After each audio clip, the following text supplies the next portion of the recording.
Inside these walls at 15-foot intervals, there's a series of 73 sprinkler heads that's all hooked up to a manifold. What we do basically is, after we've done that, once it gets cold enough, we turn that water on. We've set up what we call icicle farms, which are basically like chain link racks that we spray water on to grow icicles. We harvest the icicles and then we place them around the sprinklers. Once we turn the sprinklers on, the water starts freezing to those icicles. The water eventually freezes and starts making them grow together. They get bigger and bigger and thicker and thicker. Once they're thick enough, we place another layer of icicles on top of that and another layer on top of that, and basically grow the castle about 2 to 3 feet at a time. When it's nice and bright outside, you get this really great glacier blue, which is really cool because you don't really see this color of ice, anywhere except for, naturally formed glaciers or when something artificial like this is put up.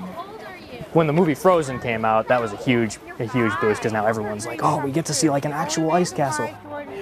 I can't tell you how many proposals I've seen so far in the castle, and I've seen some really interesting approaches to it. But it's cool to be, a part of somebody's life like that. So we've been going ever since the first year, and then last year was like his deadline. So he took me to the ice castles again and proposed because that was our special place.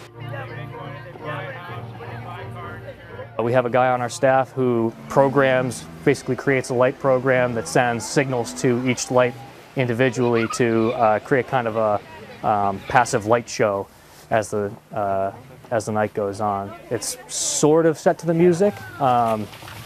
We try not to make it too intense because it does get pretty weird in here when you have like strobing lights and all that, but we do like to have kind of a little bit of a flow of color and all that. Gives the castle a little extra personality. What do you think, Doogie? It's quite magical, isn't it? It's good, right?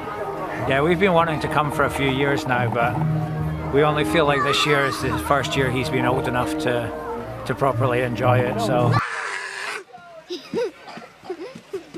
It is massively popular. I think more than our founders would have ever imagined it to be. We're pretty much sold out every Friday and Saturday night.